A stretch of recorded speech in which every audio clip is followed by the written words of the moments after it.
of Rhian Skinner earlier on this week. West Ham, they need guidance. Do you think it's an interesting time with one game to go before the winter break, the decision that's been made by the club? Yeah, it seems strange in terms of, as you say, why not just let the winter break run out? But they've obviously got their reasons behind the scenes. I think that there'll be an element from Man City, be a little bit wary, because we've seen this before, across the game in football, where a manager gets relieved of their duties, and whether it be the interim or the new manager that comes in, there's always that automatic bounce. There's always that sort of willingness from the team to really make an impression on the new manager. So I think they'll be initially a little bit wary, Man City. Well, a lovely moment for Hannah Blundell, making her first start today after the birth of her daughter. And in the moments we have seen her, we saw her when she first returned to the pitch against Brighton a couple of months ago. Courtney, she has looked really sharp. Yeah, she has. And obviously the thing that she wanted to get back to was playing the game, starting. It's always important as a player for you to feel like you're playing the part in the team. But, all credit to her to grow a human inside of yourself, give birth to that child, and then be back on the football pitch. It's a wonderful achievement. So the final huddles everywhere we look around the grounds for this simultaneous kickoff in the Women's League Cup quarter-finals. A big day of action, semi-final places on the line. A good travelling contingent of Manchester City fans. They're well supported wherever they go, Courtney. Yeah, they are, and I think that's where the game is on an upward trajectory. It's improving as well for all teams in the WSL in terms of, yes, the home support, but especially away from home as well, and they follow through thick and thin a lot of these teams. So it's a wonderful atmosphere for these players to play in as well, because that's what I always enjoyed as a player. The spicier the atmosphere, the better I always.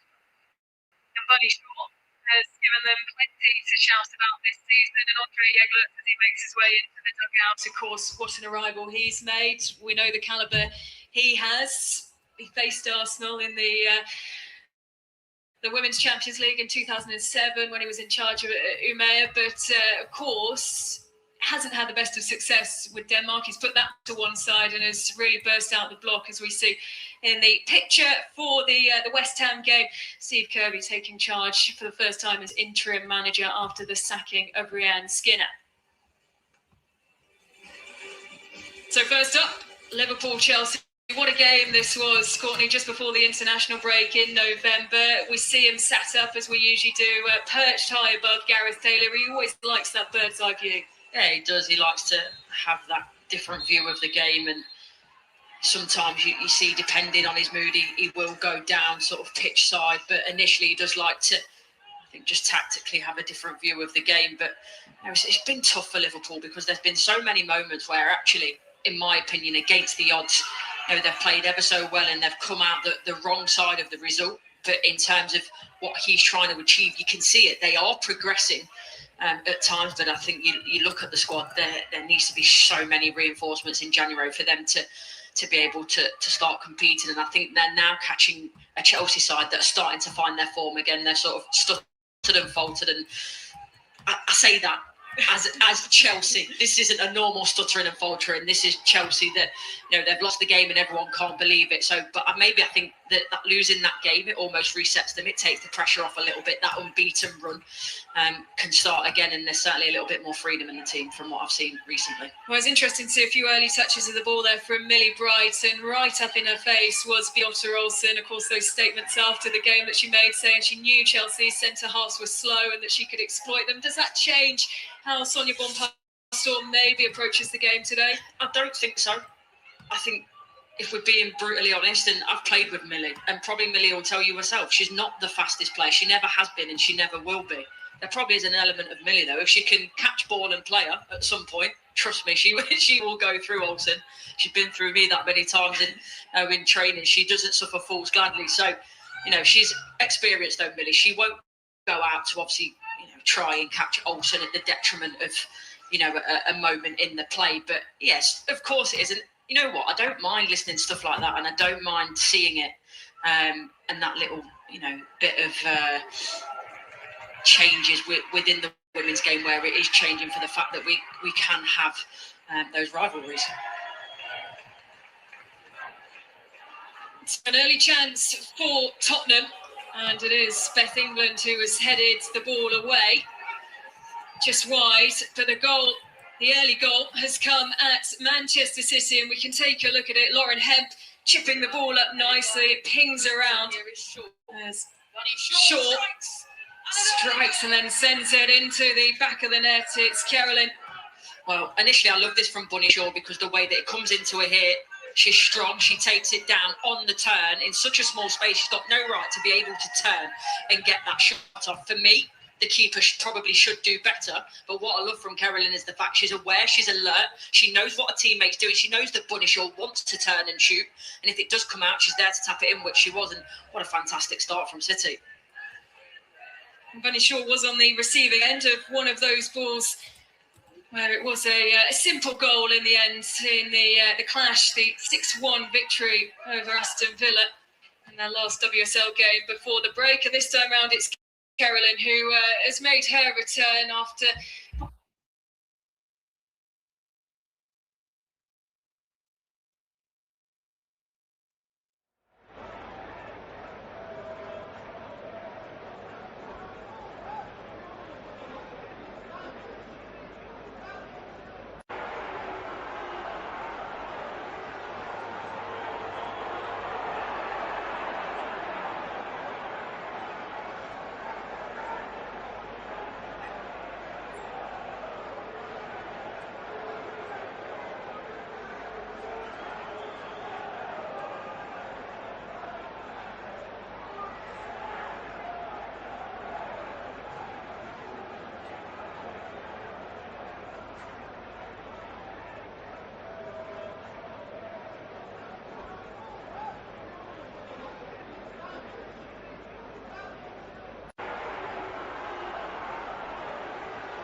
kwesties ondersteuning van het elftal.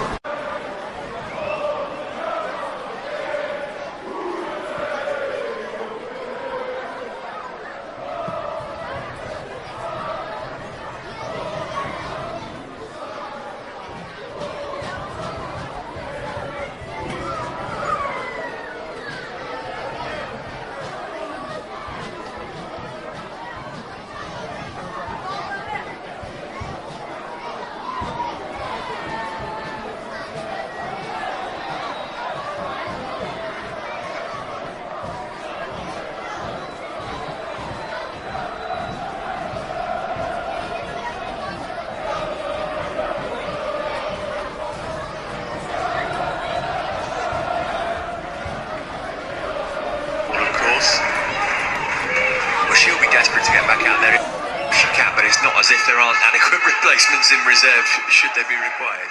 Yeah, they have to do the right things by her as well as a player. Safety first, absolutely, but she will be key to get back out there. You know, she hasn't had as many minutes as she would have liked, and she is a top player, so she looks like she's going to be able to recover and be involved. Here's Charles. Come against Liverpool in her career as well. At the club where it started for her. Moved to Chelsea 5 years ago now. Toward Kerr. Kaptein played it for really good ball as well for Nusken. Feed it through to Beever-Jones, but made sure she could not. To Kaneryd, into Nusken again. Lily Woodham. The line deserved. Around the corner. Nice play by Chelsea here down the right hand side. You can see the triangles that they're trying to create. It's 1-2, third man run well. Nusken, James, she couldn't execute that final ball because I think it was Beever-Jones there that was through 1v1 with the keeper. But the first corner now, and this is where it looks as if they're trying to get around Kirby. She's not the biggest of keepers, put a bit of pressure on her early doors. One arm in the air to tell her teammates where she's going to put the ball. Oh, it hasn't taken them long to go ahead. And it is Niamh Charles against their old club again. Pretty straightforward that. Not sure.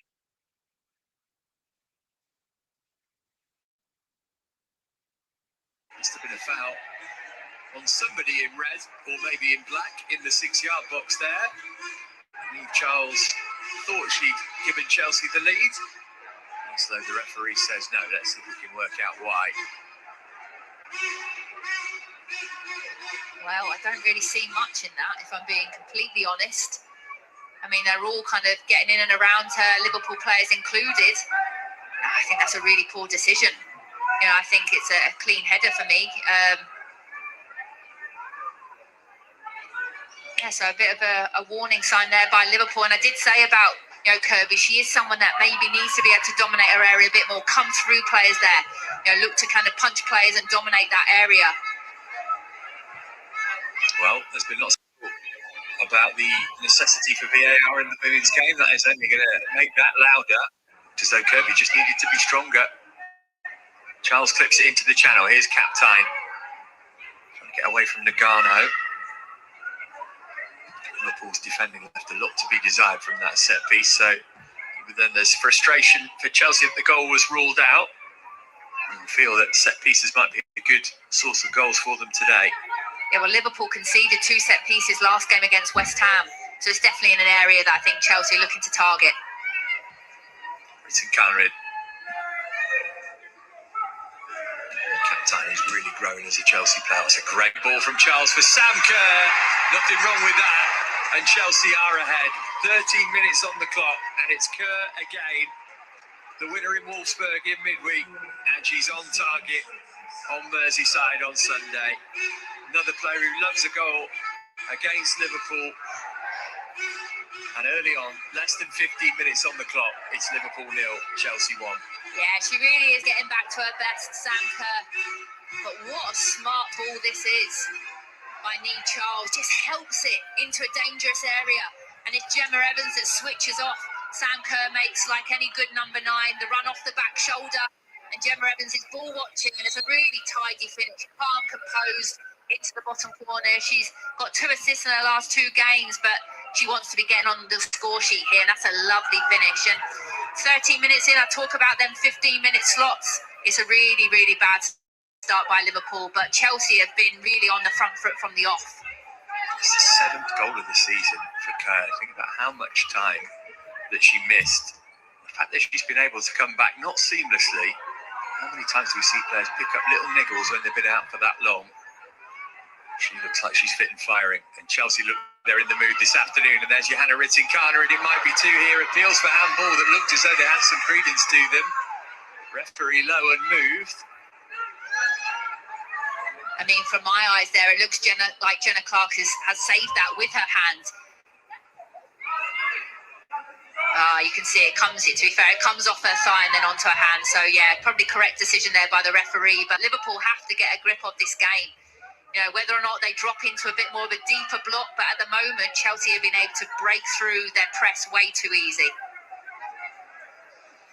Yeah, this already 15 minutes in feels like a key period of the game. If Chelsea put their foot to the floor and get the second, it could be a long old afternoon for Liverpool. I can just get a foothold, or maybe even more with near Enderby here. Finding catwalks. Forcing Peng into a save, but one that was pretty straightforward for her. But some encouragement for Liverpool nonetheless. Yeah, absolutely is. And she has to score. You know, I talk about, do they drop off or do they go front foot? And in that instance, press tight ahead. And it's brilliant play by near Enderby. Footwork to the track. And actually get her into the corner. The next time, the top team goes. Meanwhile, Clark stepping out of defence. Beever-Jones has got it. It's a long way from home. It's got his left-hand side, but they managed to work it there too. And across the face of goal and sliding in with Nusken. And any sort of touch from the German there, and it would have been 2-0. End-to-end stuff. Really is. What a game. 15 minutes. Quite transitional as well, but chances for both teams. And you see here, Mia Enderby, the lovely footwork, and it's Kaptein here. Has to get more on it. Low into the corner, either side of the net. You've got Beever-Jones, who's heavily involved. And then Rytting, she's so good at that. You know, whipping in, she almost needs to get more whip on it to bring it back out, but inches away from making it 2-0. Now Kerr, no flag, could be a second, and it is. Far too easy that, from a Liverpool perspective. But Sam Kerr is on a hat-trick, and we've not played for 20 minutes yet. 2 goals in, just over 3 minutes for her, and Chelsea 2 up and seemingly cruising. Yeah, well, we were speaking before the game, weren't we, about how this game could maybe pan out. And I was a little bit concerned just with how light the bench was for Liverpool and maybe how much they exerted last game. And it's showing now.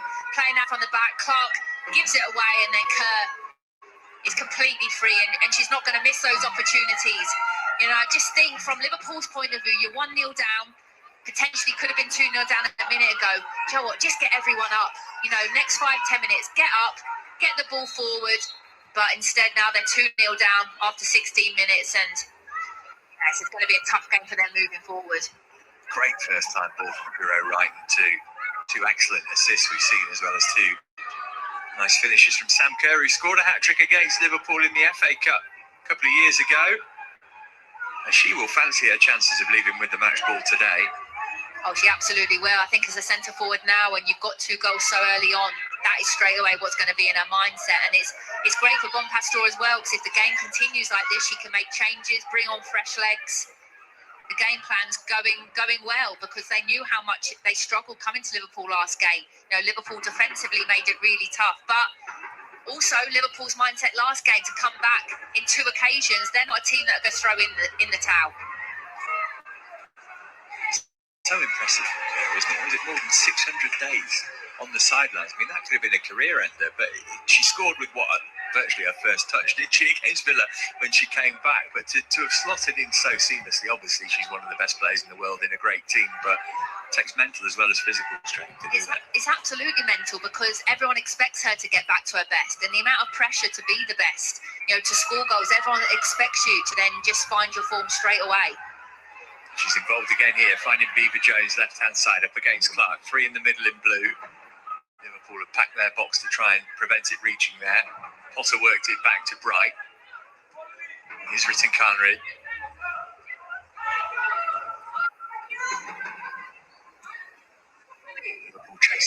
at the moment. Next goal in the game, absolutely ginormous. Chelsea get it. Surely it's done and dusted. So Kaneryd just able to keep it in. Yeah, I think this is where, when you lose the likes of a Gemma Bonner, who's been a captain of the club and is a real leader, some of their more experienced players, it's tough when you're in situations like this, but your Jenna Clarks, people like that, they have to stand up. Your Kerry Hollands, the more experienced players, they have to help the younger players. Bright's been able to pinch it back. Here's Lexi Potter. Space out left-hand side for Rytting. Came off Holland. Kirby trying to prevent the corner. It's a slightly generous free kick. Mention about the players missing and the lack of experience. Do you maybe want your manager now to come out of the stand and get on the touchline and get involved? And again, I think Gareth Taylor's style of play, coming from Man City, I spoke about it before, how they want to play the City way, playing out from back through the third, every club does. But right now, in the situation that they're in and maybe not getting results, haven't won a game yet, maybe you have to change that mindset a little bit and actually say, right, we're coming up against a top team here. How can we make it as hard and as ugly as we possibly can to try and get a result? But yeah, I think you're spot on. I prefer to have a bit more of a vocal coach, someone that was on the sideline really helping me through the game. Here's Kaptein, nice little spin, decent strike, 3-0. Chelsea are cruising their way into the semi-finals of the Subway Women's League Cup. Vicky Kaptein, the latest player to score. It's her 5th goal of the season. It's Chelsea's 3rd of the game, and we're not even halfway through the first half. Yeah, and I think you've hit the nail on the head there. First of all, got to highlight the goal and how well it's taken on the half turn. You can see here picking up lovely pockets. Rytting again, heavily involved. She started the game really well. Look at this turn on the back foot and then just places it. No power in that, pure accuracy, placing it into the side netting. It's a really nice finish. But now, in my opinion, Liverpool have to change the formation, because for me, it could get worse. We spoke about it. They've gone with a back 4. I potentially would go into a back 5. A 5-3-2, damage limitations, make it as hard as they possibly can for Chelsea. Chelsea will be in no mood. To be generous, might be the festive season. So you've been given the presents in the first half of the first half here. And I think that's where Chelsea are different to the other club, in my opinion, in the league. They are ruthless. A lot of other clubs have maybe been 3-0 up, take your foot off the gas, potentially think you've won the game. But Chelsea will want to, let's be honest, they'd want to embarrass Liverpool. There's no shame about that. They'll see it as Beever-Jones will want to get on the score sheets. Other people realise there's opportunities. People on the bench realise there's opportunities. Here is Beever-Jones. Potter. It's only a couple of minutes, but Liverpool did start the game well. It's familiar failings for them defensively, just well below the required standard when you're playing a team against Chelsea. Things to like, all 3 goals from a Chelsea perspective, and things to be really critical of from a Liverpool perspective. Yeah, absolutely that. I think I always like to look at the positives, but when you are looking at how are you making those goals, it's a case of switching off, getting tight to players. We always talked about it. It's that what if, always thinking what if. What if someone gives the ball away? Where are my players? You've got to migrate to them. But too many times, Liverpool turns over the ball and then the Chelsea player is free on the half turn to get shots off. Kerr trying to bully Evans and winning a throw-in as a result.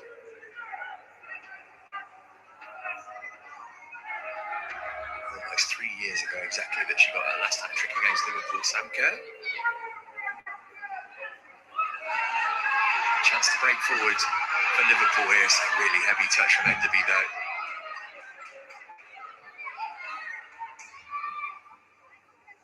Here's Pengel, already be thinking about her motivation for the game, which is to keep her sheet clean. Burnham looking up to halfway. Beever-Jones nicely on her chest. Yeah, Chelsea are moving it really crisply, aren't they? The pace of the passes, I think, is making it so hard for Liverpool right now. Really switching the play, making Liverpool have to run.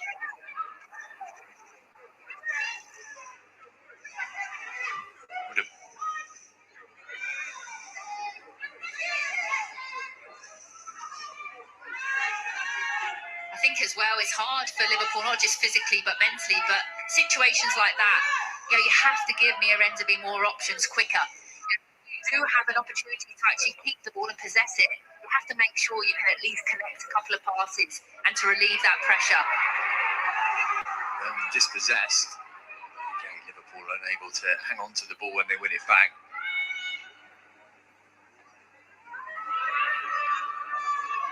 Into the air by Evans.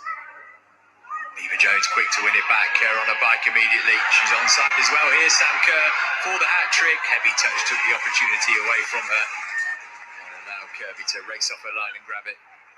Good goalkeeping, but really poor touch there by Sam Kerr. She'll be so disappointed. You can see that. That is a massive opportunity. And again, it's a quick turnover, high pressure. Lovely weighted pass by Beever-Jones, and it's just that touch. She's too quick for her own good, but credit to Kirby. She saw the danger and came out and smuggled that really well. There's now no clean sheets in 12 games for Liverpool. Yeah, it's a problem. I think when I look back to maybe my times playing at the club and maybe under, for instance, a Matt Beard, I think that's when they finished 4th in the league that season. That's something they really prided themselves on. Making sure defensively they were so tough to play against, and they might only win 1-0 or nick a little 2-1, but you always knew that when you were going to come up against them defensively, that was their strength. But at the moment, they're struggling to score goals. I think they're the lowest in the league with regards to that, and then obviously conceding down the other end, which isn't a great combination. By contrast, since losing 1-0 to Everton, it's now 14 in 3.5 games for Chelsea. As Michael Jordan said, they took that personally. And it might not be done today. But it's so hard as well when you look at what Gareth Taylor has to work with at the moment today. And I do go back to the players that are even in the stands. It's pretty much a starting 11. So when you do get those players back, it looks a different picture. And if he can bring in 2 or 3 players in the January transfer window, I do think Liverpool are a team that can compete. But right now, they just want that Christmas break to come, I think, so they can get everyone back fit and healthy. The card came out there. It was for the Otter Olsen. Clear that up as soon as we can. But the last thing Liverpool need is to lose a player. They had Bonner sent off last week. It's Olsen indeed. He's the first player to get a card. Yeah, especially her as well. Their key player, one that they need more than anyone. But again, I think that's probably a frustration for her side of things. 26 minutes into the game, I'm not too sure how many touches, if she's had any. As a number 9, you're relying on your teammates to find you, and unfortunately, they haven't been able to get her into the game at all so far. There speaks the voice of somebody who's been in that position before. It's tough. It's really tough. I was fortunate throughout my career to play at teams competing at the topper end of the table, but my last 2 seasons at Reading and Liverpool, we were probably mid-table down the bottom. As a number 9, when you're probably only going to get 6 or 7 touches a game and 1 opportunity, you have to then come alive. And she's done that so far. So Chelsea will be fully aware of that.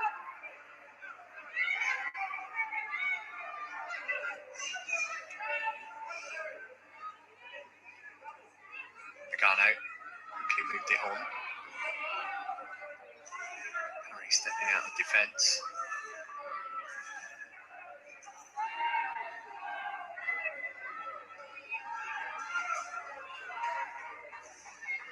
Here's Capox. He lost it because she was fouled.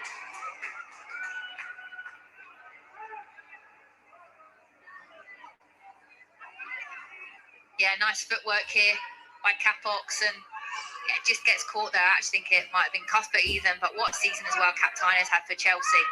They're still so young, 20 years of age and already 50 for Chelsea. Reached a half-century in Germany midweek. Chelsea became the first English team to win away to Wolfsburg.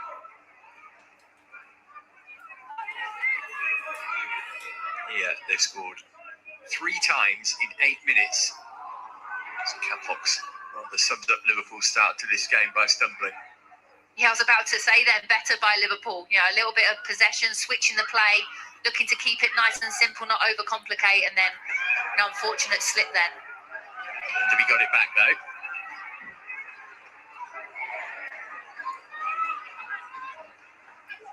Here's Evans.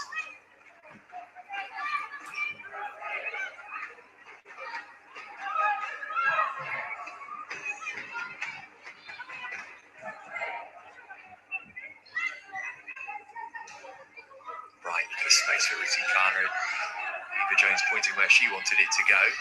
Rytting Kaneryd was stopped from continuing her run. It wasn't a foul. There you go, Gareth Taylor has gone downstairs to the touchline now. Right, looking for another raking pass. Too much on it for Nusken to show any involvement in. It's hard as well for Liverpool with the mindset of the players right now, because the players will want to be positive. They'll want to, you know, your Mia Enderby's, your Olsens, when they get on the ball, they'll want to have a go. But also, when you're 3-0 down and you haven't got a lot of possession, in your mindset, then you're probably thinking, right, play safe, keep it for the team, have a bit of a respite. So I think it's that balance. Chelsea, as you would expect, dominating the ball, but also dominating the scoreline. Kirby turned it over to Charles. She got a little bit lucky that it wasn't intercepted before it got into Chelsea's half of the field. We've only won 2 of the last 22 meetings between these sides, losing 18. Last month's draw here, very much a rarity in terms of the meetings between these sides recently. It's a famous 4-3 win not too long ago at Prenton Park. It looked as though Chelsea had thrown away the WSL title. I can actually hear Gareth Taylor on the sideline screaming to Jenna Clark to get up, to get the team up. And it's hard, you know, physically when you look at what these players have had to put in. You know, he hasn't been able to rotate the numbers as much. So a lot of these players would have played in the last game against West Ham with 10 players for a good 70 minutes of the game. So then to be able to press this Chelsea team, even when you've got a fully fit 11, you know, to choose from is hard enough. Interesting clash of styles from the managers on the touchline, isn't it? Bompastor never leaves her place on the edge of the technical area, but you rarely hear her bellowing at her players. It's all quite gentle instruction. I guess that's obviously today. There's no need to be bellowing at anybody, but more generally, that's just the kind of character she is, isn't she? Rather calming influence rather than demonstrative. I also think a lot of that is to do with the experience of the players. Here's Beever-Jones, chance for a 4. Beautifully done. What a lovely goal from Aggie Beever-Jones. He scores against Liverpool again. 2 winners against the Reds last term. This one is just going to put the cherry on top of the cake. And this game looks well and truly over. Barely half an hour gone. Aggie Beever-Jones with their 5th of the season. And already it's Liverpool 0, Chelsea 4. And who's involved again? Rytting. We spoke about just how important she is, and she just has a wand of a left foot. To be able to actually see the run, let alone execute the pass, to the way to perfection where she can just hit it first time. And you can actually see in Beever-Jones just how happy she is. She probably hasn't scored as many as she would have liked of late, and you know, a big smile on her face. You don't want to see score lines like this, if I'm being honest, and potentially it could get worse. But Chelsea have been ruthless in front of goal. Opportunities have came, they've taken them. Scored in 2 games against Liverpool in home fixtures last season. Scored here last season as well. The player who loves a goal against Liverpool. This is going to be the very worst way to go into the winter break for Gareth Taylor's team. And the only positive from his perspective, I guess, is that he can look to the powers that be and say, see, I really do need some new players. Yeah, he said probably he needs 2 or 3. I do think as well, when you look at the players, like I mentioned, the 10 that are in the stand, if you get them fit and healthy, I think that's also very, very important. But yeah, there's no shying away from that. Handball against Piotr Olsen, looking to get one back. Not a bad effort, that. Certainly the context of this game for Liverpool. Yeah, I like that a lot. You know, I think for her and her mindset now is she just has to be positive. You know, every time she gets it, can she get half turned? She knows a lot of responsibility lies on her. I actually thought it was a handball, but she gets Millie Bright faced up. You can see what she's trying to do, whip it into the top corner. You don't shoot, you don't score. That's one of my favourite sayings.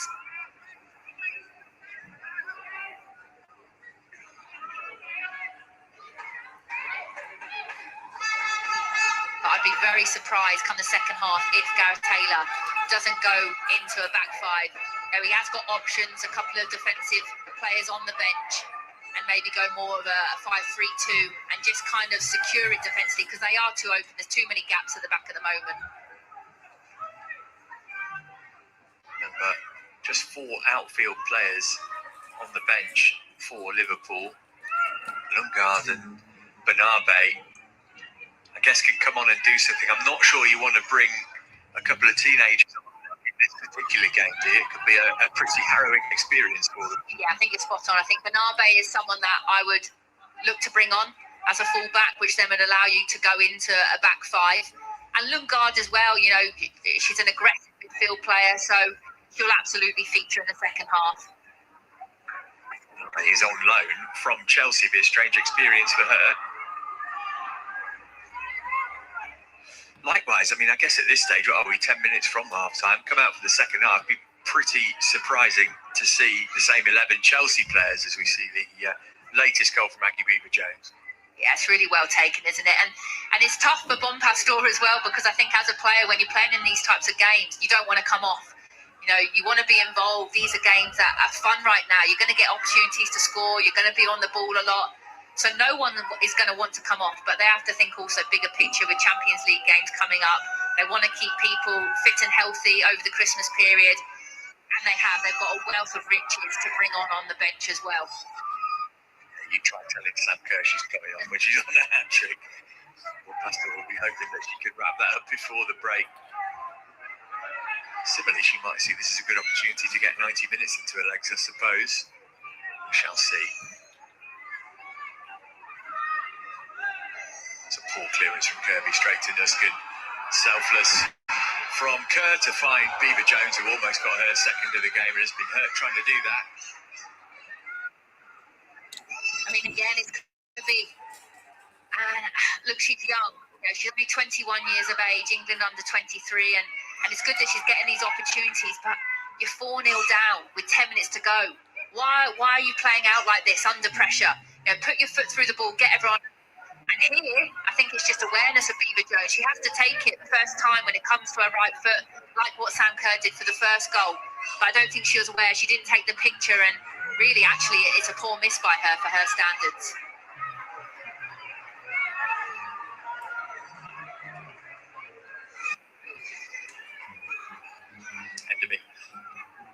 Also, I'm questioning Kirby, but also maybe that's the way Gareth Taylor has told her to play. So I think also that's hard as a player when you know your manager wants you to try and play out. Gave it away. From Parry.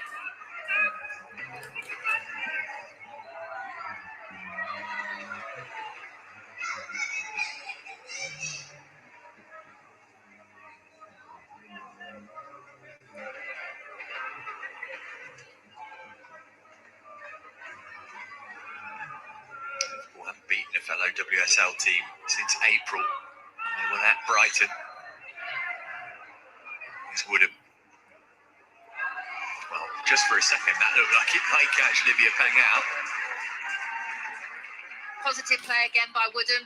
And wanted to make something happen, isn't shying away to try and go 1v1. But yeah, it's just that the end ball, not enough whip. You can see that she's trying to get a bit more whip around, and also Kerry Holland just highlighting her there. That's someone that you have to get into the game more as well. She's such a key player for Liverpool, but she's been lucky if she's had more than 3 or 4 touches in this first half.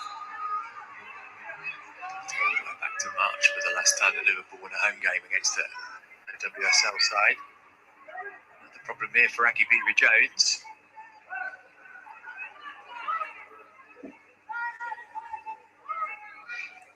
Yeah, it looks as if she just actually rolled her ankle. I don't think there's actually anything to do with Jenna Clark. Beever-Jones has just peeled off her back shoulder and looked to come to feet, and looks as if she's caught her ankle and rolled it in. Looks in a bit of discomfort there. So, in my opinion, I wouldn't risk it. You know, you're only a few minutes till half time. Maybe look to make the change there. Like I said, you've got so many players like Macario, Thompson could come on, James. I mean, numerous players, Baltimore. But yeah, she doesn't look in a good way, which hopefully it's not as bad as what it looks. Well, it's really painful, isn't it, when you roll your ankle? It's The severity of it often doesn't make itself known till the next day.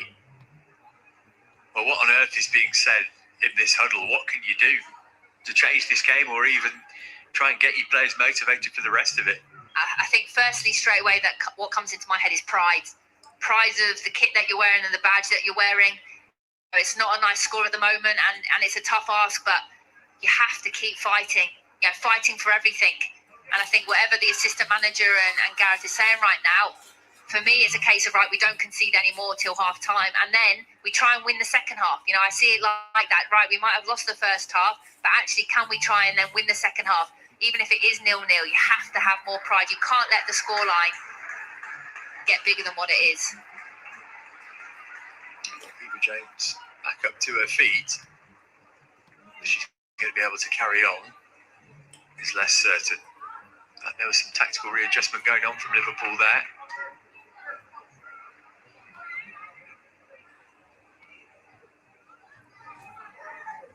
Spoiled for choice if she wants to bring somebody on to replace her, though, Sonia Bompastor. Yeah, she doesn't look in a good way. I'd be very surprised if Beever-Jones carries on. She looks like she's struggling. You can see there her captain, Millie Bright, and Sam Kerr around her, making sure she's okay. But there's no point in risking it. You can see there she's shaking her head. She's struggling to walk, and I think that'll be the last of Beever-Jones today. She's got her goal at least.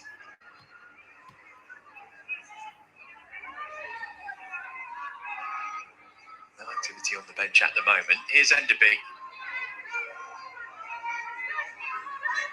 Liverpool give themselves some crumb of comfort to cling to before half-time.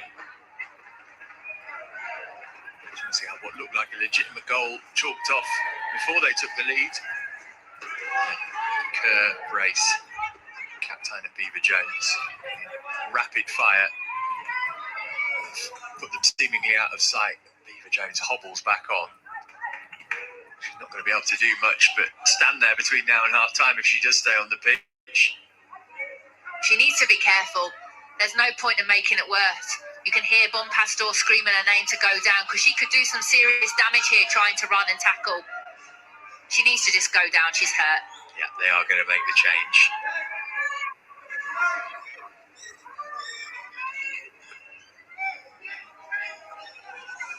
Lauren James is the player who's going to come on and take her place. I'm sure Liverpool will be absolutely thrilled about that. Yeah, it doesn't get much easier. That's such a shame. She can see she's really quite distraught. She's crying, she's upset. I really hope it's not as bad as what it looks. But she took her goal really well. She won't be thinking about that right now because she'll obviously be really unhappy that she's going off the pitch. But with regards to Liverpool, you've got the likes of Lauren James coming on, and this is where it just does get tougher and tougher. The players that are on the bench for Chelsea could start in any top European club anywhere in the world. Lauren James, who got a hat-trick against Liverpool at Stamford Bridge in November of 2023 on.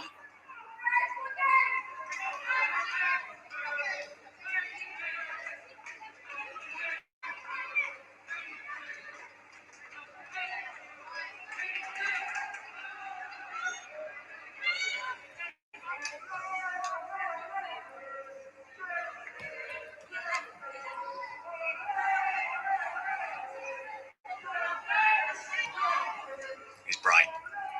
Chelsea's backline rarely troubled by Liverpool in the first half.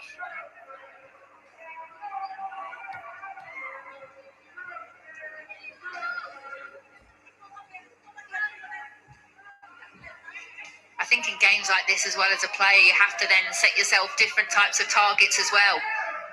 I like what you said about Penn keeping a clean sheet. I think then, if it is maybe more comfortable than what you thought, it's about, right, executing my passes, pass completion, positive passes. Can you look to go forward? Individual players, you have to then set yourself those little goals for the next 45 minutes to keep yourself motivated. And also for the Liverpool team as well, setting yourself individual goals. What can you get out of this game? Right. As it stands, we're going to have 5 extra minutes at the end of the first half. It's going to be a 5th goal for Chelsea, I wonder. Here's Rytting Kaneryd.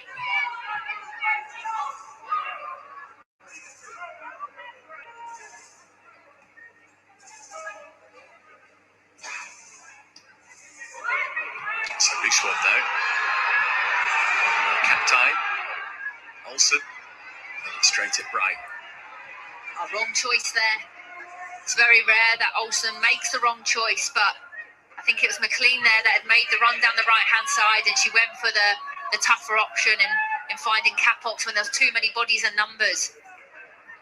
And that's where as well for Chelsea, Kaptein's a poor turnover. You know, yes, the game's easy, but you can't switch off because against better teams, they'll punish you in those moments.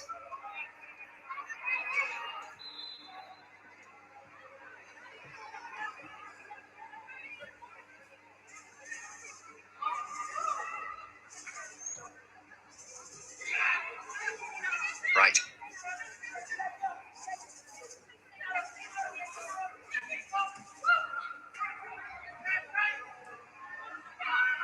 Kaneryd trying to link up with Kerr. More than 10 minutes since we've had a goal in this game. I think they're tired legs maybe with regards to Capox. She's normally technically very clean.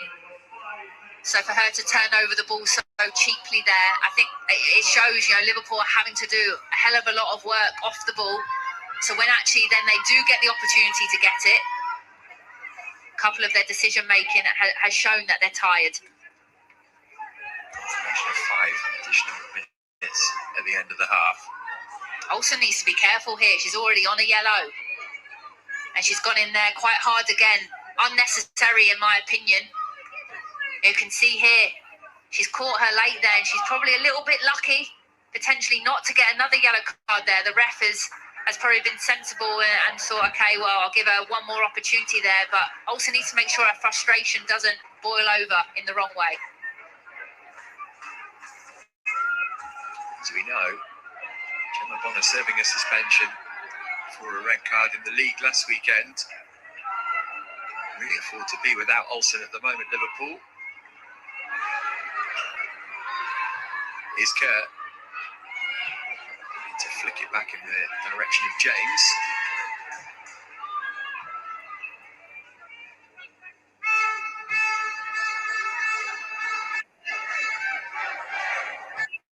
Rytting Kaneryd. Lovely whip on that cross. What's the ball onto the head of Lauren James? Will be disappointed. She hasn't at least made Kirby save it. Yeah, she will be. Tremendous ball by Kaneryd on this right-hand side. A striker's dream. And you're almost wishing and hoping it's Sam Kerr on the end of that, because if it is, that's her hat-trick. You know, that's her bread and butter. Maybe Lauren James not as strong in the air as a Kerr, and she just doesn't get enough on it. Times her run really well, but just needs to head it back the way it came and flicks it and gets too much on it.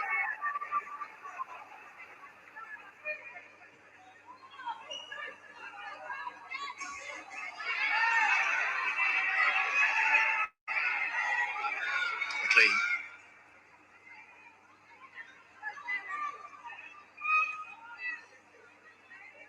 White managed to get ahead to it. Here's Kaptein. Strong with her back to goal until she was kicked to the ground.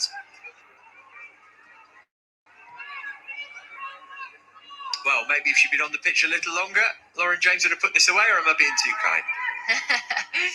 No, for her standards, she's a top player, so I think she honest in herself felt that she should be scoring, not even hitting the target. You know, she does everything right. Times her run really well, gets up well, but just actually the execution of the header was a wrong execution. She'll get another opportunity though, I'm very confident of that. The way this game's gone and now Liverpool have defended. Kaptein. Get her back. Charles feeding Rytting Kaneryd, will be able to get their decent cut back as well. Potter on for James. Find room for a shot maybe. Out to Rytting instead. Is Berman getting involved?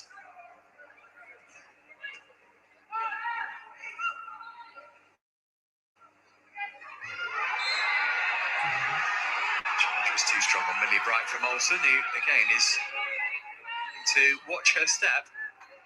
Yeah, I think probably the half-time whistle needs to come, because Olsen's last couple of challenges have have not been great. So I think Gareth Taylor might be having to have a word with her. Right, his ball in was a good one. Kerr got something on it. Rytting Kaneryd, Kaptein, just wouldn't sit for her. Will be a corner though. Pretty much the last act of the first half. It's been a great first half. It really has. You know, loads of goals, good football by Chelsea. You know, they'll be really pleased. I think for me, I'm just intrigued now with regards to how Liverpool go about it in the second half, and also Bompastor, what changes she makes as well.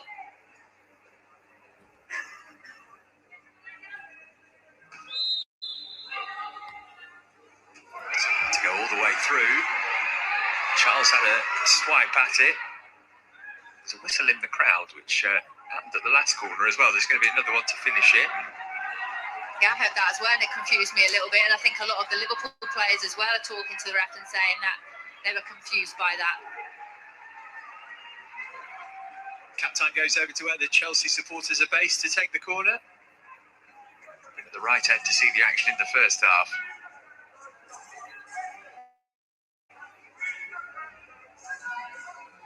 Really good delivery that. It's going to come back her way as well. Dabbed it in second time round. Berman got ahead to it. What a first half from Chelsea here. They have blown Liverpool away, and it looks as though they are sailing through to the semi-finals of the Subway Women's League Cup. Sam Kerr with a brace in the space of 4 minutes. Vika Kaptein got the third, and Aggie Beever-Jones, who's since departed injured, added a fourth. A nightmare of a first half for Liverpool then, but a dream for Chelsea at half-time at St Helens. It's Liverpool 0, Chelsea 4.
Sam Kerr couldn't believe how much freedom she had there to get the second goal of the game. Good ball again from Rytting, but far too easy. Yeah, but she makes it look easy though, and it's not an easy finish. The way her touch, she could have easily taken that the wrong way, but has taken the picture and allowed herself to get in a good position to then slot it home. Vika Kaptein, the next player to score for Chelsea. Was a lovely swivel and finish. Yeah, it was. Again, knowing what's around her, getting herself into good pockets, knowing she had space to then take it on the back foot, and then the composure then, just to hit it into the bottom corner. Placement over power. And the fourth goal wasn't too far away either. Aggie Beever-Jones since departed with what looked like a nasty ankle injury. Before that, a happy moment for another goal against Liverpool. They just look so relaxed in front of goal. You know, the ball's into them at great, but this again isn't an easy finish. You know, she's timed it well, she's executed it well, and they're having fun. They really are.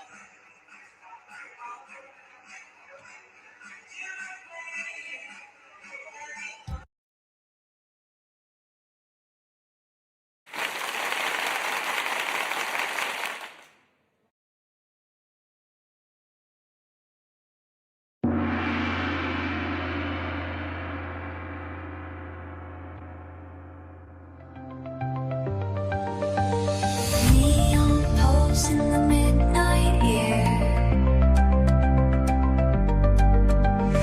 wires hum like they know you're there. Echoes ride through the circuit tide. We drift, we move, electrified.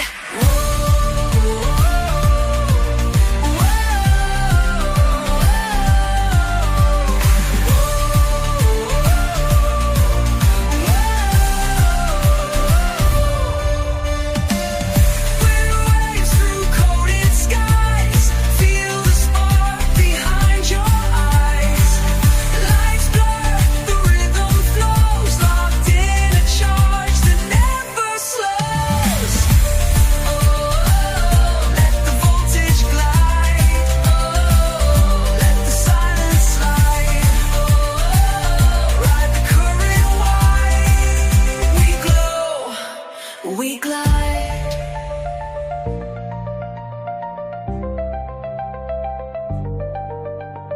Neon pulse in the midnight air. Wires hum like they know you're there. Echoes ride through the circuit tide. We drift, we move, electrified.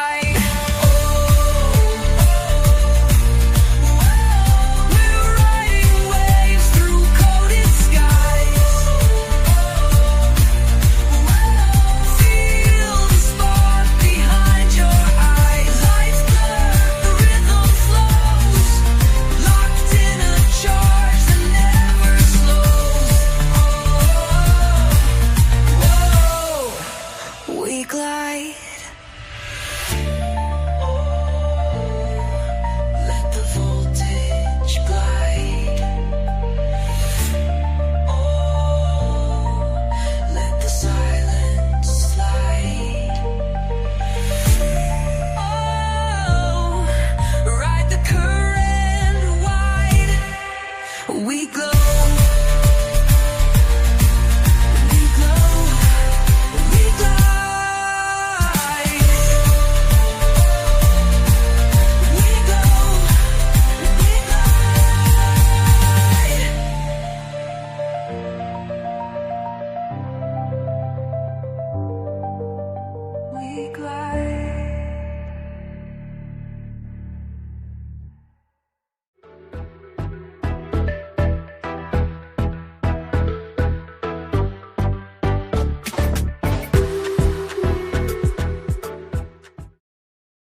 Goalkeeper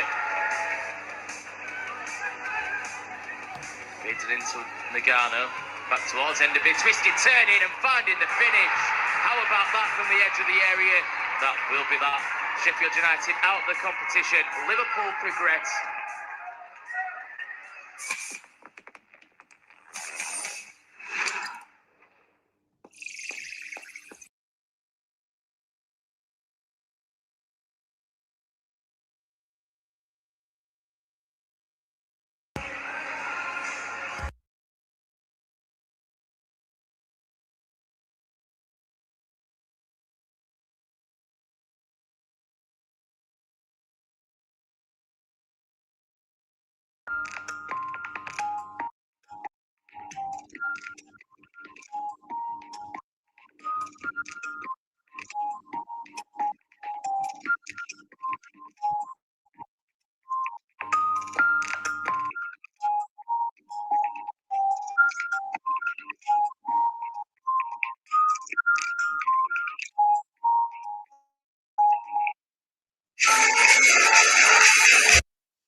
with that somewhat, and probably thinking what we get to around an hour into the game, and then Bompastor starts to make some alterations.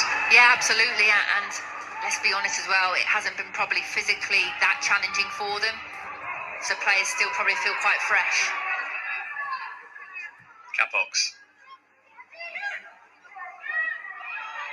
It's the first half. Chelsea scored 4 goals from the 13th to the 32nd minute. Sam Kerr's on a hat-trick. Kaptein and the departed Beever-Jones also scored. Chance maybe here for Liverpool to get one back right at the start of the second half. 42 seconds in. And Kerry Holland goes as close as anybody in a red shirt has to scoring today. Yeah, she hasn't. Enderby is still on the pitch, so we'll have to figure out who actually has come off, but she's involved. But yeah, no, do you know what? Credit to them. You know, on the front foot, Enderby involved, lovely footwork. And you can see Olsen here, it's a lovely ball in. And Holland, she'll be so disappointed to have not scored there. I think she has to score. And then that really gives you a lift that you need. Yeah, might not have sparked a comeback, but would have given them something. Yes, apologies, it's Kirsty McLean who's gone off. So it is a midfielder who's been withdrawn. So that's probably more of a like-for-like switch then. That is high, wide, not very handsome from Holland, who's involved in things at the start of the second half. I don't mind the positivity here. You know, I think whatever's been said at half-time is a case of actually giving the fans something to sing about and something to walk away with, a little bit of pride. Don't feel sorry for yourself. And within the first couple of minutes, Liverpool being the team on the front foot, so credit to them. Message for Chelsea as well, that maybe they're not going to have things all their own way in the second half like they did in the first. So Rytting Kaneryd plays it into Kerr.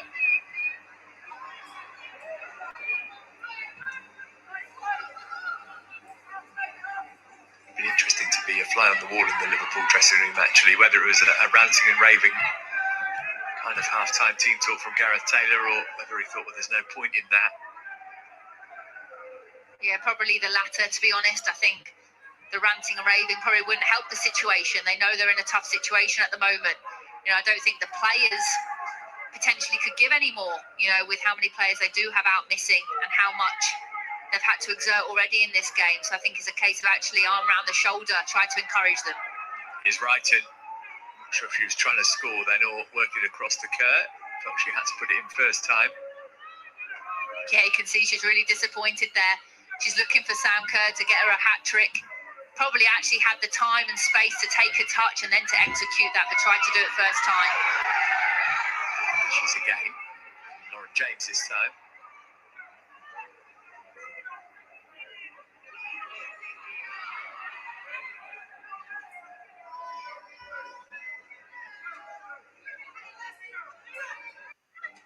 Berman.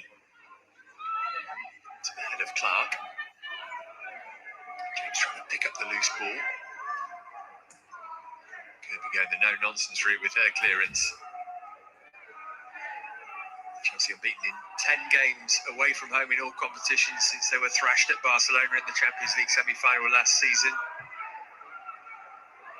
Also lost away at Manchester City last term, but they haven't lost an away game in domestic competitions since that defeat against Liverpool at Prenton Park, the 4-3 in May of 2024. It really is brilliant. You know, just what these players, the managers, the football club are doing within the women's game. You know, I was fortunate enough to win the league back-to-back in 2013 and 14, and I know just how hard that was. But the records that Chelsea are setting and then beating their own records, it's not easy. It really isn't. You're a target every single game. Every team wants to beat you. But every year they turn it on, and the mentality of the players, it really is great to watch. Liverpool as a club haven't been able to build on those successes over a decade ago now. Whereas Chelsea have gone from strength to strength. Potter on for Charles. James drifting across the pitch, working it out to Rytting Kaneryd.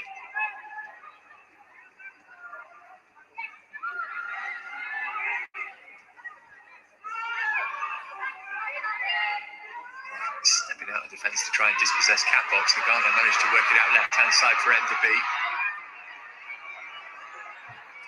would need Charles. Almost got away from her too. Teed it up for Lundgaard.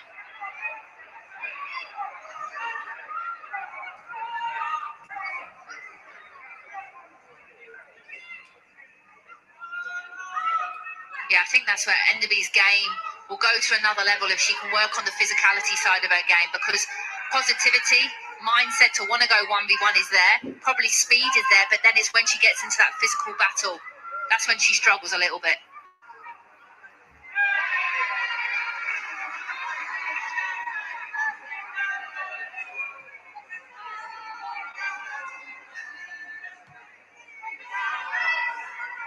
The winner of this tie plays the winner of West Ham, Manchester City. City were 3-1 up at half-time in that one. So as it stands, we'll be heading for a replay of last year's final at Pride Park. Actually, City might have considered themselves unlucky to be beaten that day. Ball into the channel for James to chase. Myra Ramirez was a difference maker in that final. She's been unavailable this season for Chelsea. Lauren James there showing a real change of pace.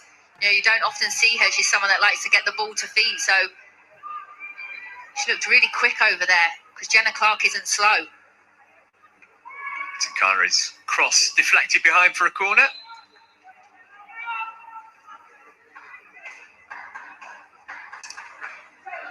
Even though it's only been 6 minutes, Liverpool will see it as a positive that they haven't allowed Chelsea to create too much. You know, you have to take the positives out of this. Whereas Chelsea will be keen to keep adding to the goals. They won't want to just let this second half die away and not continue. Right, you sends it into the 6-yard box. Goalkeeper Kane didn't get anything of it. And it's another goal. And once again, Kirby is left picking the ball out of her net.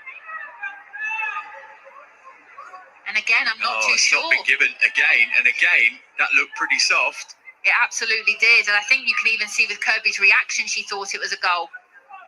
So for me here... Is this a foul on Kirby again? There's nothing wrong with that whatsoever. You know, I think keepers sometimes are a little bit too protected in these moments. I just think she has to become stronger. So that should be a hat-trick for Sam Kerr. I think that's a poor decision there. And here's Rytting Kaneryd. No doubt about that. Oh my goodness me, that's the pick of the bunch from Johanna Rytting Kaneryd. And just like in the first half, Chelsea had a goal harshly ruled out from a corner and scored almost immediately afterwards. It's a 5-star performance from the holders, and they are cruising their way through to the semi-finals. Johanna Rytting Kaneryd adding her name to the ever-increasing list of goal scorers, and that was a thing of beauty. No fault for Kirby there. Just pure quality from the Swede. Yeah, it was. And I think that the tough thing about playing against Kaneryd is she can go either way.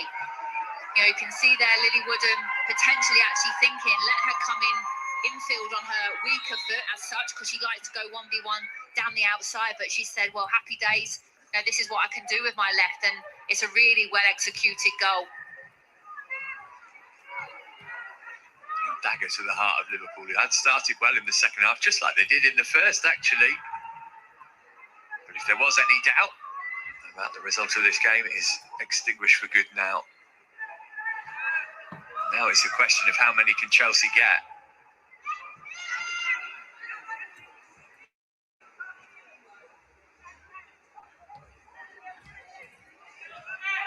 I am a little bit surprised, though, with regards to maybe Liverpool not going slightly more defence-minded in the second half. Maybe they feel, though, that going with a back five would actually just invite more pressure. Maybe they feel as if a 4-4-2, they need to get some sort of pressure on the ball. But the problem is they're not able to, and then they're struggling then to keep it and turning over the ball, and then there's spaces then for Chelsea to exploit. Clearly, this isn't the priority for Liverpool this season, but if they get a really heavy defeat here, coupled with the fact they haven't won a league game yet, you have to wonder whether Gareth Taylor is still going to be in position when the league resumes. We spoke about before the game, didn't we? What's a successful, outcome today? Do Liverpool focus purely on the league and actually can we survive? Can we stay up? That is number one priority. or did they actually want to get a bit of a cup run like they did do last season? They nearly made it to the final. But I think priority has to be staying in the league.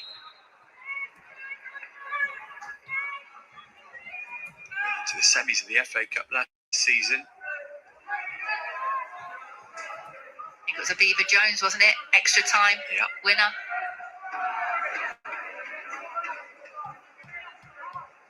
Wonder how much that game between these two last month in the league has informed this one, because Chelsea have been so much more clinical today than they were then. I think you're spot on. You know, yes, you could say personnel have changed slightly with regards to who Liverpool have actually fielded today, but Chelsea haven't come here and underestimated them in 1 second, which I think they maybe did in the last game, if I'm being honest. Like I said, I was there live watching it, and I think they made quite a few changes because of Champions League and maybe took their foot off the gas. They haven't done that today. Going to make a change here as well. Sam Kerr will have to wait another day for her next hat-trick against Liverpool. She thought she'd had it a moment ago with the goal ruled out. For reasons we're not quite sure of, but she's made her mark on this match nonetheless. 2 fine finishes from the Australian. She can enjoy the rest of the game from the comfort of the bench. Micah Hermano comes on to take her place. She scored at this stage of the competition last season. Yeah, Sam Kerr should have had a hat-trick, but she'll be really happy. It's a solid 56 minutes of football there, and I still think that they're managing her, and I think it's wise. We spoke earlier about would it be good to get 90 minutes under her belt, but I think in the second half of the season, with Champions League football as well and all the other cup competitions they have. Well, filling in for Kerr. Yeah, spot on, absolutely. Yes, you've got a Beever-Jones and Macario that can do that, but you know, I would say really Kerr is that out-and-out number 9. Ramirez is that out-and-out number 9. A Beever-Jones and Macario can play in the false 10s. They can play out wide. Here's Enderby. His first job is to hold her up. Enderby having to go backward to Nagano.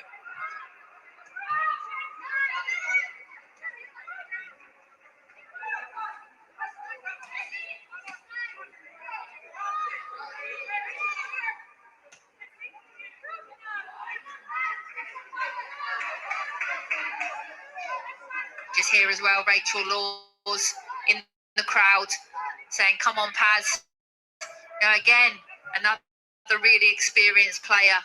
I think even though this is really going to hurt them today, it really is. It's not nice to be on the end of these type of scorelines. You learn a lot about yourself, you know, as a team, as individuals, and you have to come away with it with some positives moving forward. You have to. Here's Charles. Approaching the hour mark. St Helens Stadium in Chelsea, 5-0 up and bound for the semi-finals. They couldn't quite catch up to that. She's going to get it second time round from Evans, though. Here's Rytting Kaneryd, and a chance for Lauren James. Lovely piece of skill. And they just couldn't get the shot away. Done the hard part. Yeah, she did. It's a turnover again in a similar situation that Liverpool have been doing that a few times. Gemma Evans trying to dink the ball over in the wrong areas, and then Chelsea are just so quick on the counter with regards to creating chances within seconds. And Lauren James sometimes guilty of maybe being a bit too calm and composed. You know, I actually think she could have hit it first time, similar to Sam Kerr's first goal, but instead tries to chop it back and then kind of waste that opportunity that she got. She's had a couple of chances though. You can't afford to give her too many more. Here's Berman.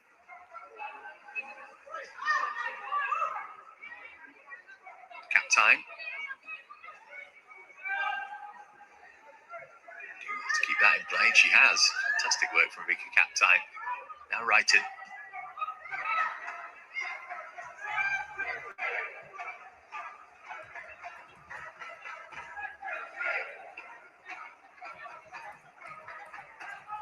Everybody back behind the ball now in the Liverpool shirt.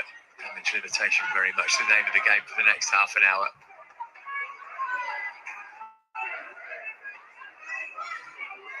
Or maybe not. Holland. Away from Berman. Did really well to squeeze the crossover as well. And she's won Liverpool a corner. Yeah, nice play there by Kerry Holland. Really nice. not shying away from trying to make something happen, gets herself into a good position here, 1v1, and wants to go, wants to take Berman on. Here, I actually think potentially she could have maybe even gone down there. I think there was an opportunity to maybe have gone down and looked to have got a penalty, but she was honest enough and putting a really good cross into a dangerous area.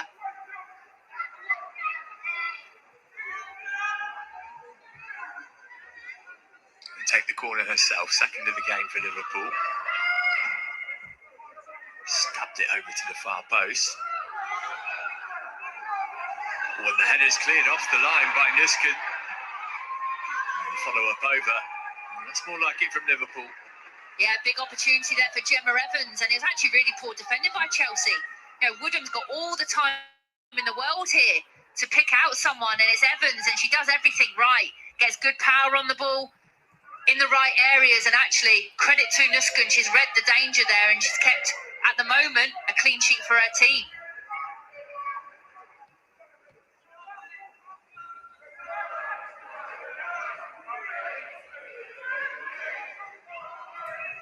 It's Charles.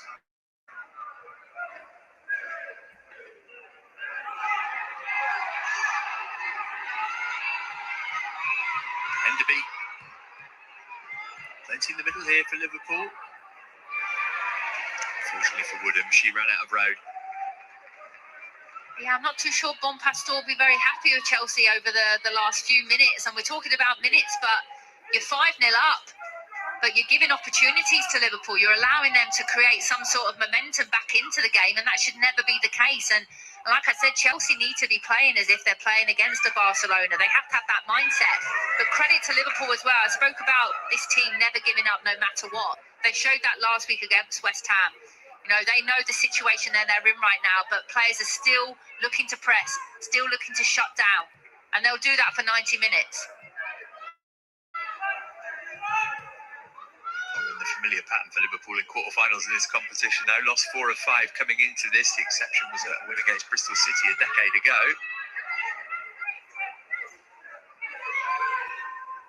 Nusken's header.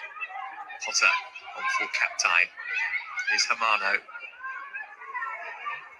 Really got up to the pace of the game yet, Micah Hermano. Holland beat herself there. That's lovely from Hermano. Potter.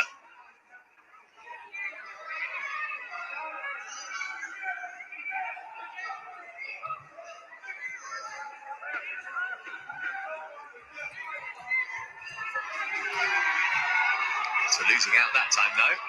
His touch was heavy. Here's Nusken.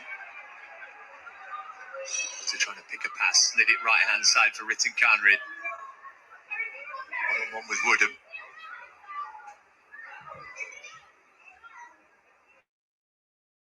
Managed to squeeze her cross over. The change of pace that Kaneryd shows is quite frightening. From a stop position to when she can go, you can see there the little touches to draw Woodham in, and then all of a sudden she just gets that half a yard to allow her to get crosses into the box. She's so good in those positions.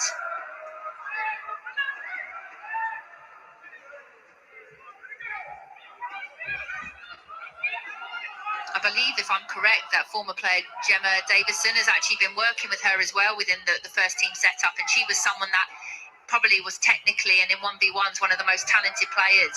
So you can see really Kaneryd's game has come on. Yeah, should be hitting her peak now at 28. So she's played 90 minutes. Wait and see if she does that today.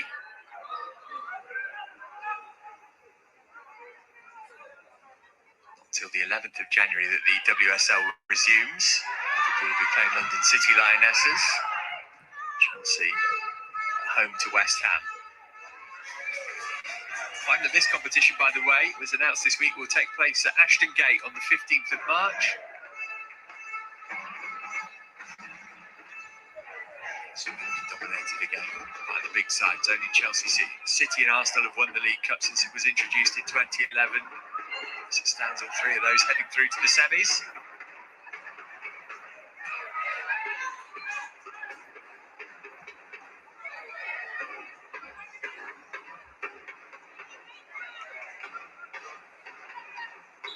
Very pleasing afternoon's work for her so far.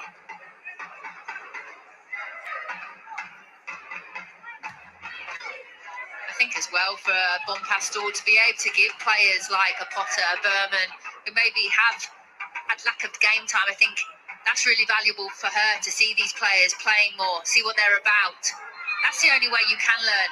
You know, yes, training's great, but it's in a game, in a live competitive game, that you really see what players are all about. Key figures out for Chelsea at the moment. Walsh and Hampton not available today to add to Buchanan, Ramirez and Nat Bjorn, but they've not been missed. Those who've come in have proven that they are more than capable. Is there going to be further punishment for Liverpool as we get closer to the three-quarter mark of this match? In from Rytting, not her best delivery, easily cleared by Woodham.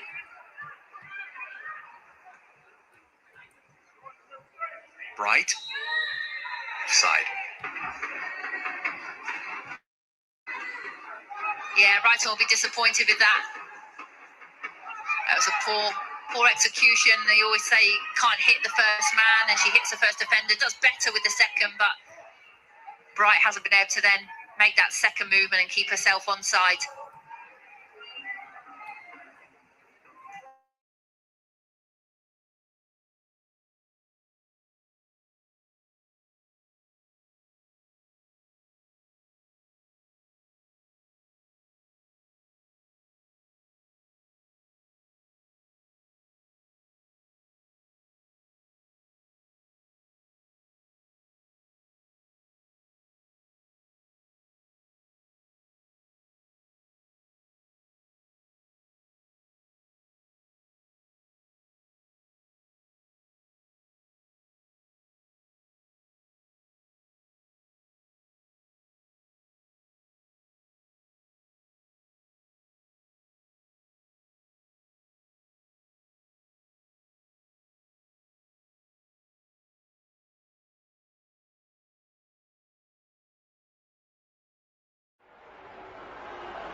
On the first half, how she wasn't involved enough and how she's one of Liverpool's key players, and she will create something. So it's good to see her looking to get crosses into the box on her left foot and her right foot. But the problem is you've only got Olsen in there, one player is not enough really to then create anything from it. Here's Enderby. Capox. Turn away from Kaptein. Parry. Liverpool want a goal here just to give themselves a bit of credibility to take into the long winter break. Holland standing up, really good ball. Kaneryd conceding the corner, but Liverpool getting closer. Brilliant again, Kerry Holland. She knows that she's got the beating now of Rytting down this right-hand side, and Olsen, she makes her run a little bit too early.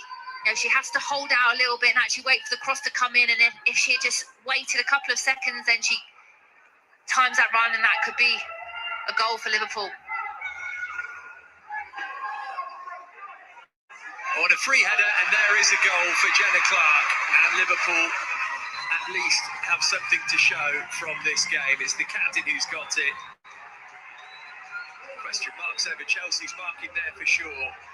Doesn't mean much in the grand scheme of things, but a good moment for Jenna Clark nonetheless. It's Liverpool 1, Chelsea 5. Yeah, great header by Jenna Clark, the captain, and credit to Liverpool. Probably the last five minutes they've been the better team. Have been looking like the one that potentially is going to get a goal, and you can see as well there's a couple of players really celebrating that, to give the home crowd something to cheer about. And Bompastor will not be happy. Peng won't be happy. Millie Bright, to really be cruising and winning this game 5-1, you should not be conceding a goal there. You have to manage the game better.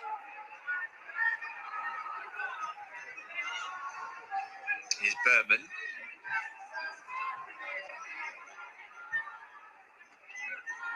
And it is hard when you are winning, to kind of keep that mindset of that level of mentality. But you're playing at Chelsea Football Club, and that's what the manager and the captain and these players demand. So even if they come away now winning this game, I guarantee it, they'll be really disappointed to not kept a clean sheet. Oh, they've run it back. It's James. Chelsea haven't looked the same since Kerr went off, actually. Here's Himano, her replacement. Oh, that's lovely. For Rytting Kaneryd, deflected. And just when Liverpool thought they'd got themselves some respectability back, Chelsea go straight up the other end within a minute and get their sixth of the game.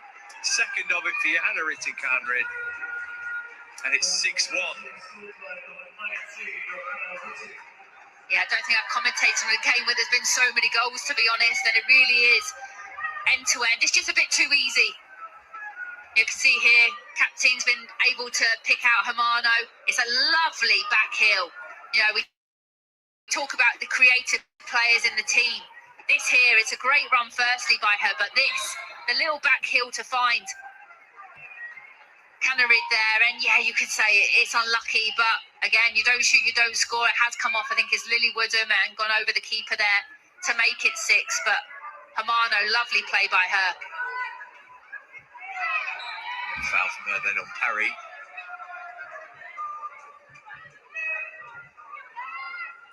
Well, that goal from Clark clearly just made Chelsea angry. I think it might even have been her that it clipped off. Whether it goes down as an own goal, I'm not so sure. I think it was going on target. We shall see. Worth another look. Clark won't want it. Rytting Kaneryd will.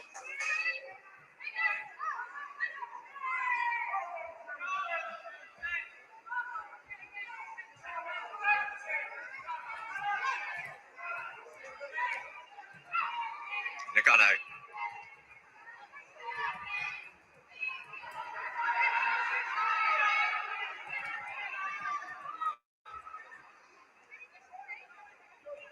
Here's Kaptein. It's like all the air being let out of a balloon there, wasn't it? Liverpool had just got something to cheer, and Chelsea said not today.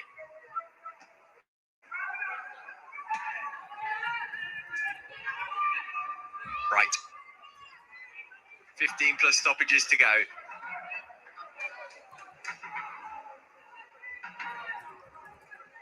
Kaptein.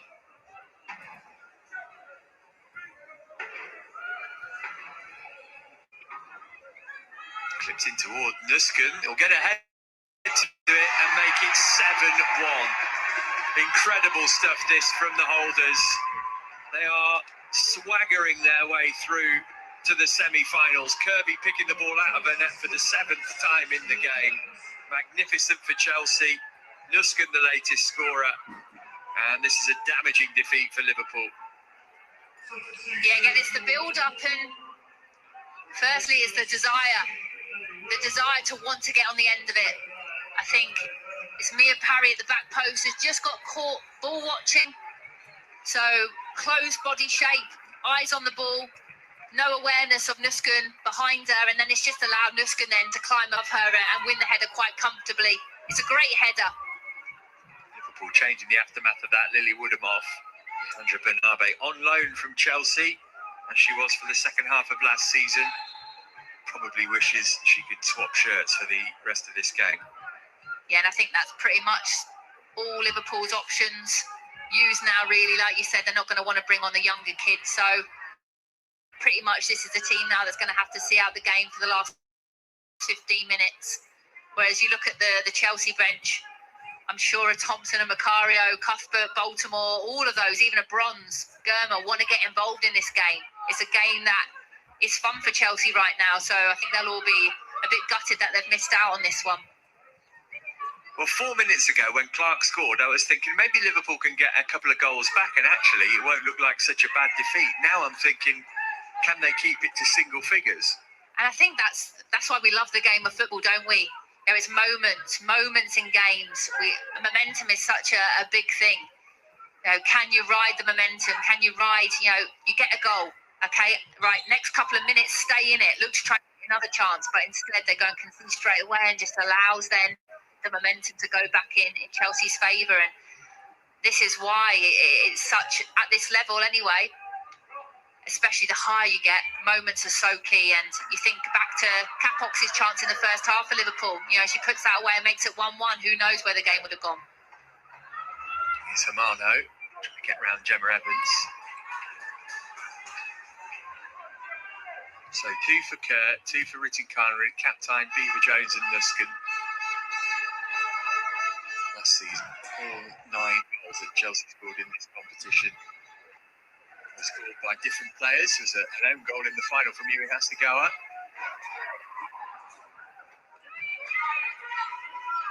And 5-0 at Durham at this stage, or against Durham at this stage last season. And they've gone 2 better, and still plenty of time left in the game to get more today.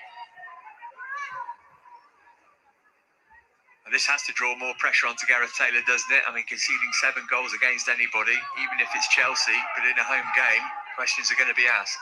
Yeah, questions will be asked, and it's tough though as well, because I'm not trying to make excuses. If he had a fully fit squad and he had those 10 players that are in the stand involved, then absolutely you ask the manager questions and you say, well, that's not good enough. But right now, you've got 10 first-team players in the stand injured. You can only field really, 2-3 first-team players on the bench. You're asking these players to play week in, week out. And unfortunately, I don't know why the injury situation. That's probably something that maybe they have to look at. Why are so many players injured? That's another question mark.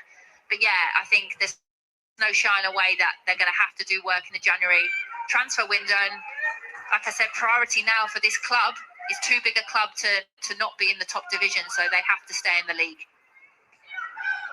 It's not going to be easy to attract players, is it? Based on the fact they haven't won a league game yet and they're being absolutely battered here.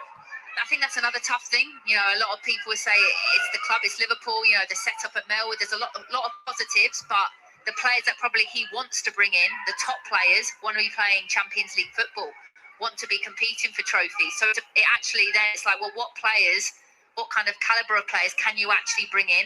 And are they actually going to make a difference? Are they going to be better than what you've already got? That's good. Thread it for Hamano.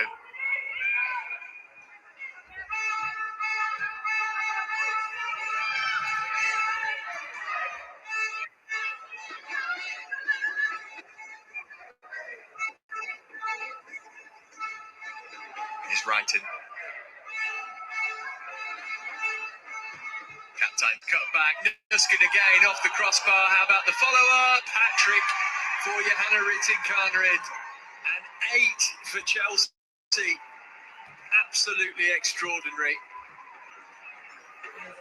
A humiliation for Liverpool. And a fantastic afternoon for Chelsea gets even better. I think the problem right now is players frustrated. So you've got certain individuals wanting to press high, but then it leaves space in behind. And then it allows Chelsea, like I said, this is why I kind of felt as if they should have gone to a back five, Liverpool, to then stop these spaces being exploited. But it's just too easy. You know, if it's not the first person scoring, then it's the second person scoring. And at the moment, it feels as if there's about 30 blue shirts on the pitch. You know, they're just everywhere. Match ball for her. What next for him?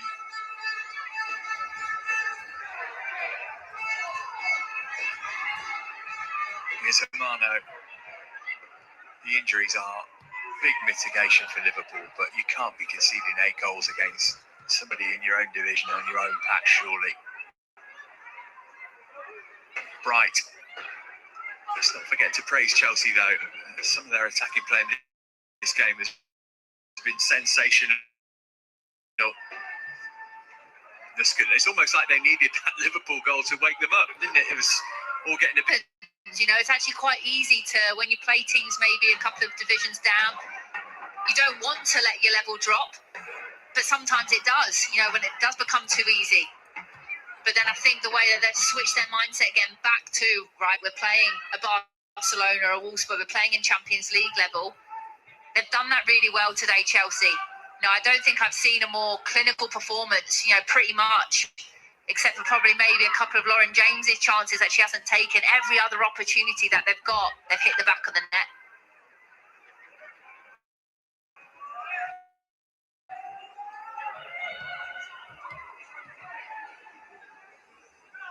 They've had some big wins this season already. In the Champions League in particular. This is going to eclipse any of them.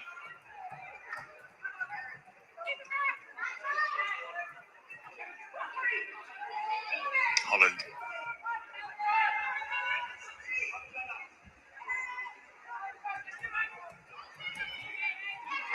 Wins a corner. She's been their bright spark this second half. Kerry Holland has been able to get a lot more of the ball than she did in the first half, and every single time she's got it, she's actually created something, whether it is a cross or whether it is winning her team a corner.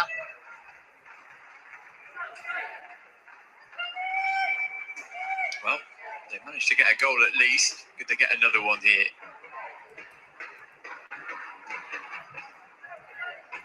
It's a decent delivery. It's loose. It came to Clark again. And they'll get the chance to try again from the other side. Yeah, Clark nearly getting herself a brace, and look, she's a presence with her height. She's always going to be in and around the ball area there, and I mean, there's not much more she can do. It drops to her left foot, and they get another opportunity from it. A little bit of a mismatch, really, with Niamh Charles marking Jenna Clark, so it's definitely in an area that Liverpool should look to try and exploit. They beat Bristol City 8-0 a couple of years ago in the WSL. Liverpool is 8-1 today. Still time for more goals at either end. Had a big win in the final of this competition a few years ago, didn't they? It was a 6-0 against Bristol City at Watford, 2020. Here's Rytting Kaneryd against Konabe.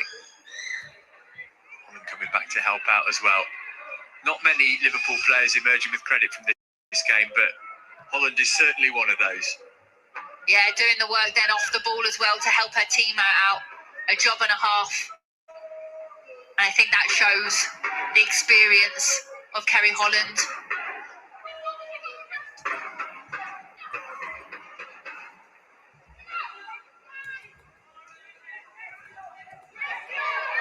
Nusken trying to nick it back. They're still trying to play, Liverpool, even being 8-1 down. You know, and I think this is where the players are doing what Gareth Taylor wants. You know, they are playing out. They're not going to change that. Even if they're losing 8-1, they're still going to try and play out like what he did at City, and that's his playing style. And then I guess it's whether it's the wrong or right thing to do, everyone's going to have their opinions on it.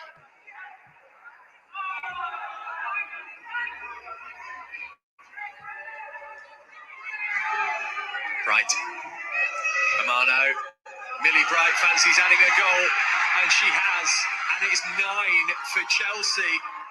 Millie Bright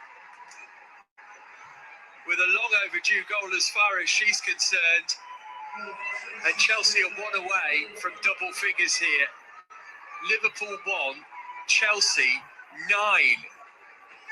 Going back to her striker days when I was playing, that's where Millie Bright was playing. She was a number 9, big number 9 for Doncaster Bells.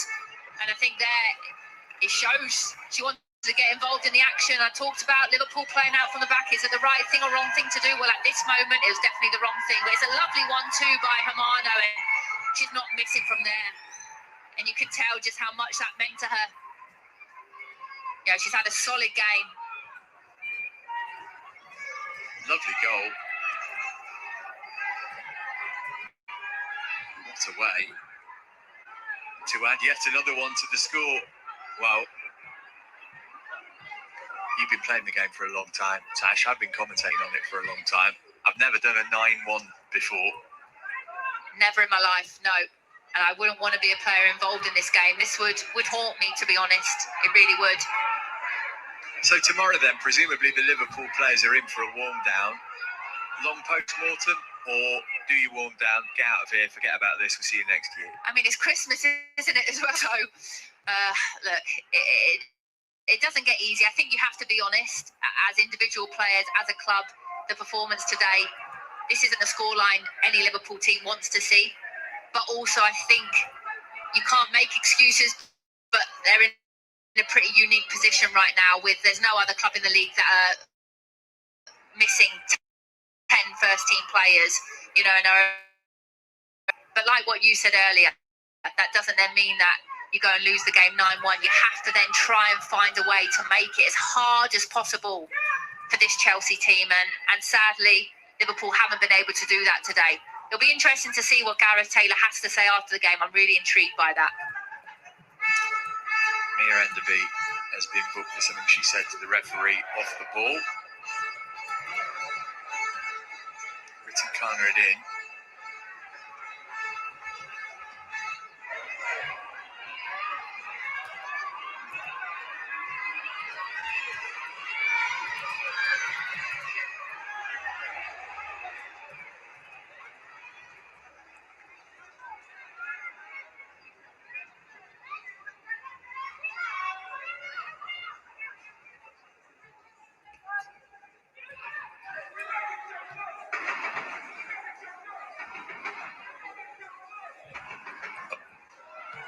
Here's James. Scooped it. Oh, what a goal that would have been.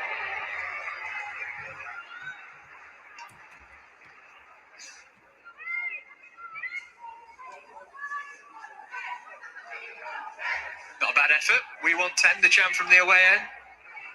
And all the Chelsea players will want 10. That will absolutely be in their mindset. And you could see what Lauren James was trying to do there. She just hasn't had her shooting boots on today, but she's looked lively when she's come on. And I think the great thing about Lauren James is she won't shy away from that. You know, she'll keep wanting to create. You know, she's a player that's full of confidence. I make it that 8-0 against Bristol City is Chelsea's biggest win. From any perspective, if this is bigger, I guess, because they've conceded. Here is Enderby. Got in the way of it. Interesting to see how merciful the fourth official's feeling, isn't it? Whether we get 1 minute of stoppage time or 4 or 5. You know, I think I know what the Chelsea players will want and what the Liverpool players will want. It'll be very different. Liverpool players will want literally 90 minutes on the whistle to blow. Chelsea players will want a nice little 5 minutes added on to try and get the 10th goal. Double digits, so rare in football, certainly in club football.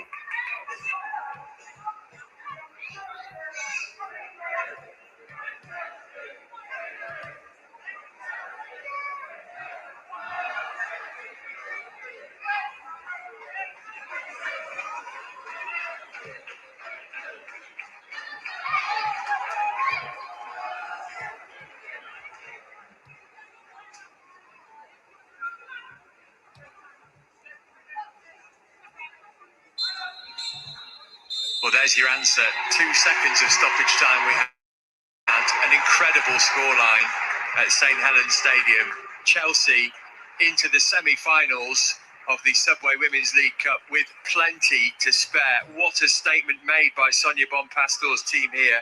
They've beaten Liverpool by 9 goals to 1. A hat-trick for Johanna Rytting Kaneryd, 2 for Sam Kerr, Nusken, Aggie Beever-Jones and Kaptein all on the score sheet as well.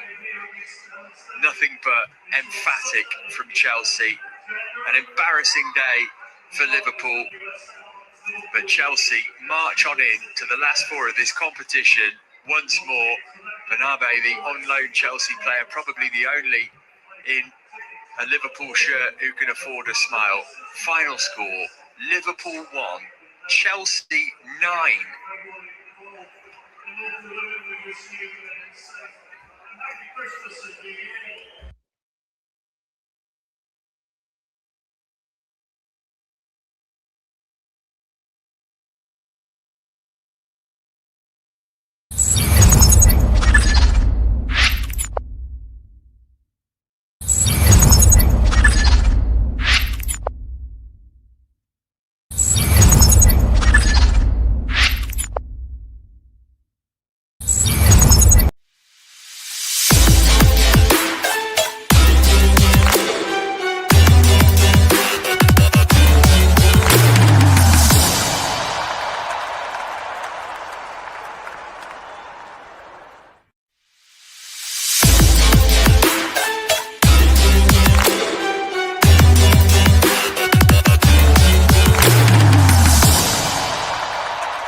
In Stamford Bridge where legends play, the Blues march on day by day. From the academy's nurturing hands to the roaring crowds in distant lands, Chelsea Sessions brings the game to life, with training clips and match insights so rife. We dive deep into every play, where the Blues make history every day. Oh Chelsea, our hearts beat true,